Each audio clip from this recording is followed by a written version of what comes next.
शनिवारला रुद्रांश शाळेतून आला, खाऊ घातलं त्याला, फ्रेश वगैरे झाला आणि निघालो आम्ही गावी जायला. तर मस्त असा वातावरण आणि छान असा परिसर आहे. जास्तीत जास्त जंगलच आहे. अन्य प्राणीसुद्धा आहेत, पण एकदाही नाही दिसत, एक दोनदा दिसले फक्त. तर घरी होती पूजा काकी सासऱ्यांच्या इथे आणि जाणं गरजेचं होतं. संध्याकाळचं जेवण त्यांच्या घरीच होता, पूजा होती तर बऱ्याच लोकांचं जेवण होतं.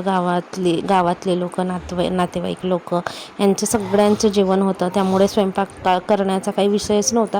दुसऱ्या दिवशीच्या सकाळी काटवलची भाजी बनवली. तर ही काटवल आहे, आमच्या भागामध्ये काटवल म्हणतात आणि आमच्या शेतामध्ये वेल आहे त्याचा. तर सासूबाईने थोडंसं आणलं होतं, त्याचीच भाजी बनवली. आणि बाहेरचा परिसर तुम्ही बघू शकता असा. गावाकडे गेल्यावर चुलीवरच स्वयंपाक असते आणि माझ्या सासरी तर चुलीवरचा स्वयंपाक टेस्टी वाटतो असं म्हणतात, त्याच्यामुळे चुलीवरच स्वयंपाक असतो. आणि ही जी कुंडी आहे, जे मातीचे घरं होते, जुने घरं होते, त्या घरांना अशा पद्धतीचे 2 पल्ल्याचे दारं राहायचे आणि अशा पद्धतीची कुंडी राहायची. रुद्रांशला म्हटलं दार लावून ये, तर तो म्हणतो मम्मी कडी कुठे आहे, त्याला हा दार लावताच आला नाही. तर अशी आहे आजकालची मॉडर्न युगातली पिढी. आणि हे आहे तर हे आमच्या गावचं बाहेरचं परिसर आहे. काल जो कार्यक्रम झाला होता त्या कार्यक्रमाचेच भांडे आहेत, आदल्या दिवशीच्या सकाळी घासून पुसून ठेवलेले होते. आणि रुद्रांश बघा लागला खेळायला.